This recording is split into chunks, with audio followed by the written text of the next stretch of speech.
በእነሱ ስም ሆነን እንኳን ደስ ያለን እንኳን ደስ ያላችሁ።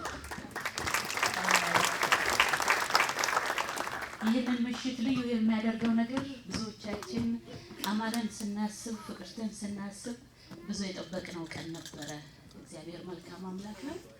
ለዚህ ቀን ሁላችንንም አድርሶናል አይደል? የተባረከ ይሁን። በዚህ ምሽት ይህንን የደስታቸውን ተካፋይ እንድንሆን እስከተገኘን ድረስ የዛሬውን ቀን አሳልፈን ለነገው ቀን ለማስረከብ ፈተና ልንፈትናቸው እንፈልጋለን። እንደዚህ ዝም ብለን ለትዳር ዓለም ጅማሬ እንዳንሰጣቸው ወስነናል። ስለዚህ ከቤተሰቦቻቸው፣ ከጓደኞቻቸው፣ ከእህቶቻቸው የሚሰጣቸውን ፈተና ዛሬ ካለፉ በኋላ የትዳር ገበታቸውን ቆርሰው ትዳራቸውን ዛሬ ሌሊት ዛሬ ነገ ጠዋት ይጀምራሉ ማለት ነው።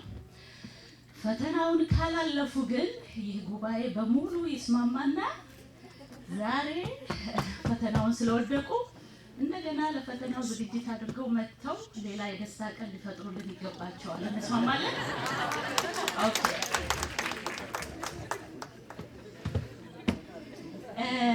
አጫጭር የሆኑ 3 ነገሮች ነው የምናደርገው። በመጀመሪያ ፈተናውን ይለፉ አይለፉ አናውቅም። ለማንኛውም ግን እንዲያበረታታቸው ምክር ይለገሳሉ። ከዛ በኋላ ፈተናውን ይፈተናሉ። ምክር የሚሰጡልን እንግዶቻችን አሉ። የሚሰጣቸውንም ምክር ጉባኤው እንደዚህ በደስታ ተካፋይነታቸው ያለ ሰው በሙሉ ያጸድቅላቸዋል። በአደራ ይሄንን ምክር ሁሉም ሰው ሆኖ ይሰጣቸዋል ማለት ነው። በመጀመሪያ ወደፊት መጥተው የእህታችን የፍቅርተ እናት ወይዘሮ አሰለፈች የመጀመሪያ ምክራቸውን ለልጃቸው ለፍቅርተ ይሰጣሉ። ስለዚህ ወደፊት እንዲመጡ እንጋብዛቸዋለን።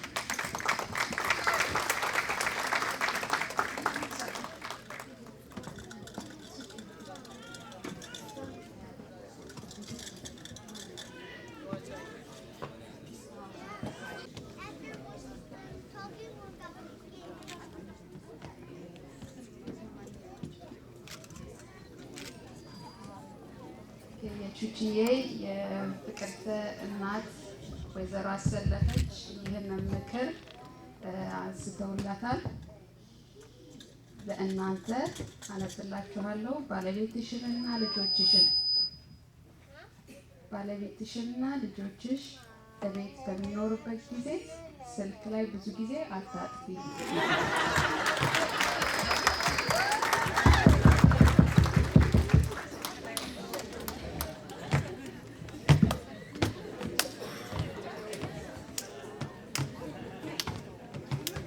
ምክር ኦኬ።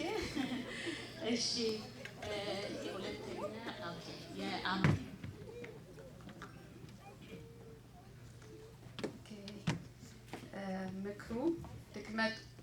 ምክሩ አሁን ይሰማል።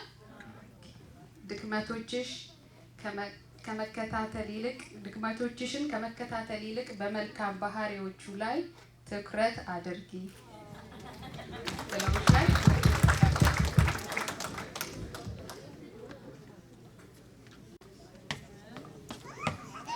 እሺ የፍቅርተ እህት ገነት ትምጣ ወደዚህ። እሷ ራሷ ታምር ይሄንን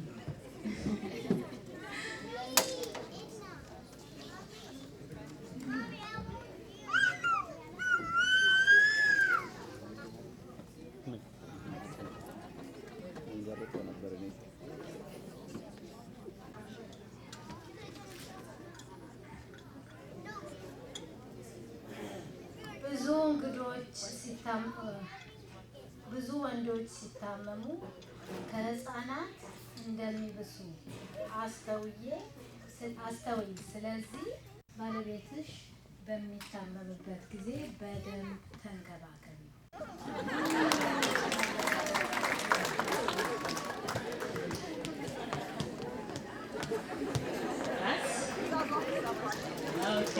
ይሄ በደንብ ይነበብ፣ ለሌሎቹም የሚረዳ ነው አይደል? ኦኬ። የብዙዎቹን በድጋሚ ያነበዋለሁ። ብዙ ወንዶች ሲታመሙ ከህፃናት እንደሚብሱ አስተውሉ። ስለዚህ ባለቤትሽን ወይም ባለቤቶቻችንን የሚመጡትንም በሚታመሙበት ጊዜ በደንብ መንከባከብ አለብን እንደ ህፃን ልጆች። እሺ ራስ ወደዚህ ይመጣል።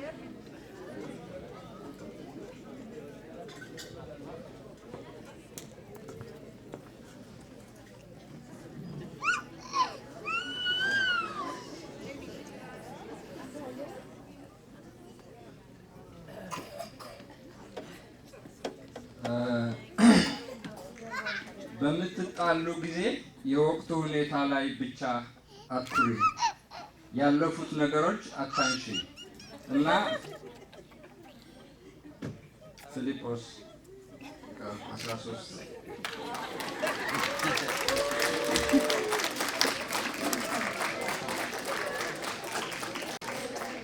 ወይኔ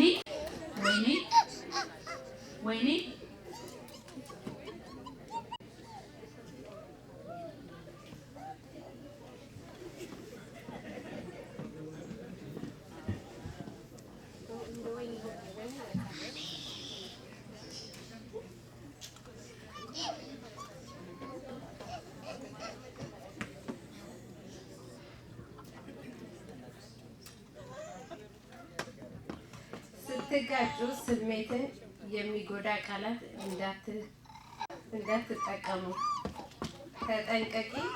ምሳሌ 12:18 አንብቢ።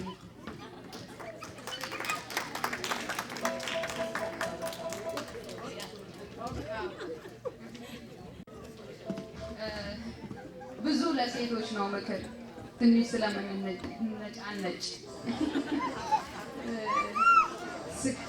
ስትጋጩ አንተንም ይጨምራል፣ ግን እዚህ ላይ ስትጋጩ ስሜትን የሚጎዱ ቃላት እንዳትጠቀሙ ተጠንቀቁ።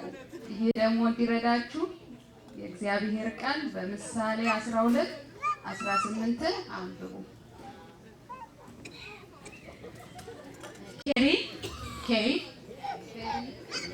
ቴሪ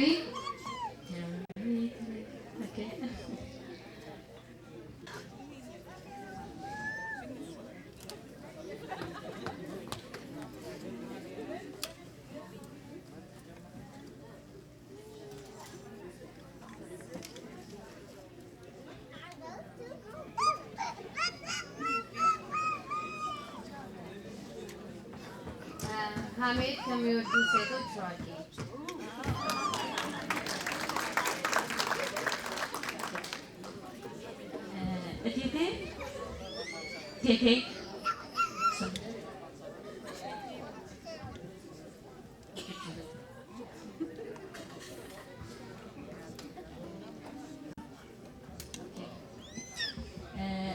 ቴቴ እስክትመጣ ድረስ ሄሮት ቺቺ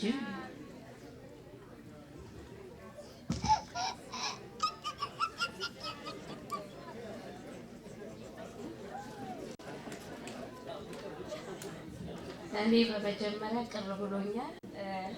እስካሁን ቹቺዬ ናት የተመከረችው። እንግዲህ አማረ በደንብ መመከር አለበት ብዬ እላለሁ። ከባድ ፈተና እየጠበቀው ነው ያለው። እንግዲህ ከዚህ በኋላ ለአማረ ደግሞ የተዘጋጀ ይኖራል ብዬ አስባለሁ። ጊዜውን፣ ጉልበቱን እና ገንዘቡን በተመለከተ ከሚገባው በላይ ከእርሱ በመጠበቅ አትጨቅጭቂው። ቴቴ ለመጨረሻ ጊዜ ኦኬ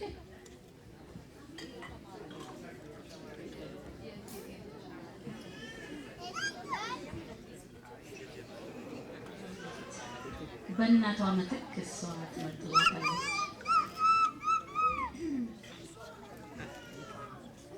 በግጭት ጊዜ ስትወያዩ ረጋ በይ፣ ጸልይ፣ ቃላቶችሽን ምረጪ። ምሳሌ 18 21 እና ምሳሌ 17 27 አንብባ።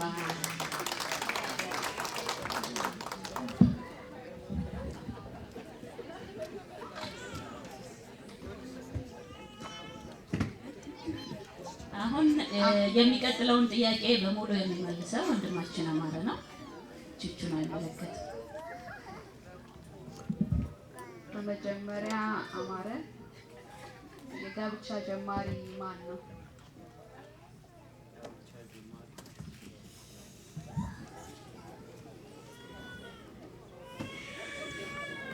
የሥጋ ለባሽ ሁሉ አምላክ ልዑል እግዚአብሔር።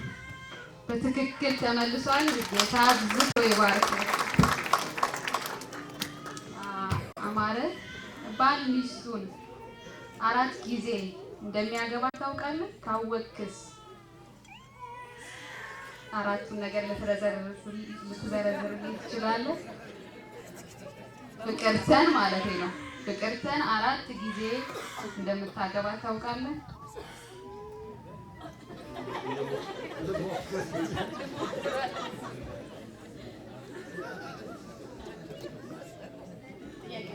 ዛሬ እንግዲህ የመጀመሪያውን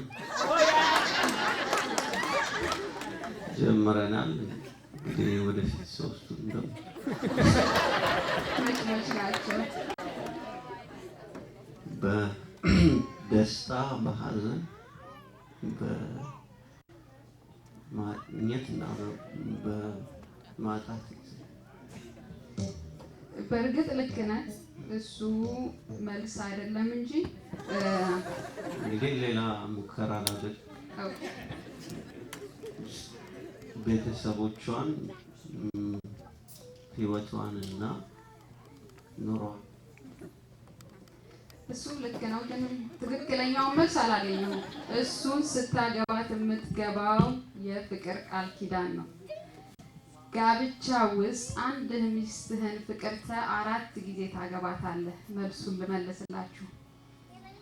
ሚስትህን 4 ጊዜ የምታገባት ከዚህ በፊት የነበራችሁ በእጮኝነት ጊዜ ያላችሁ የፍቅር ጊዜ እሷን ያቺኛዋን ፍቅርተ የምታውቃትን አሁን ያገባሃትን ማለት ነው። ያረገዘችውን ልጅ ሲኖራት ስታረግዝ እሷም ፍቅርተ ናት። የወለደችውን ከወለደች በኋላም የምታገባት ፍቅርተን ነው። ወልዳ ያበቃችውንም የምታገባት ፍቅርተን ነው። ይህን ነገር የጋብቻ ትምህርት ላይ የተገኘ ጥያቄ ነው። በልባችሁ አኑሩት። በልብህ አኑረው መልሱን ስላልመለስ። ጌታ ይባርካችሁ። ጋብቻ በምን ይመሰረታል?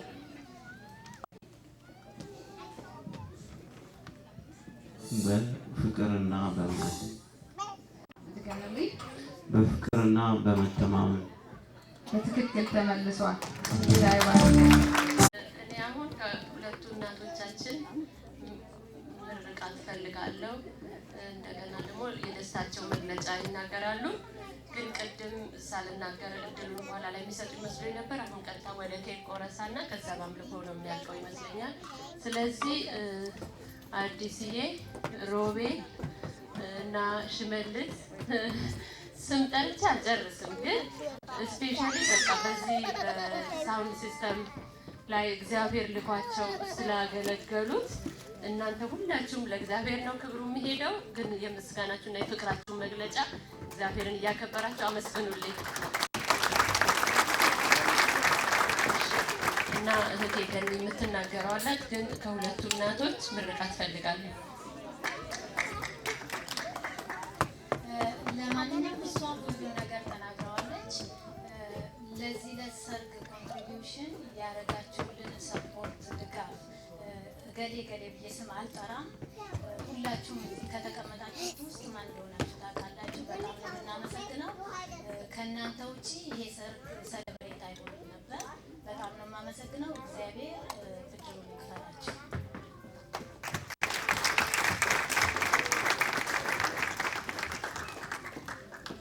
አንድ የረሳሁት አለ በቤተ ክርስቲያን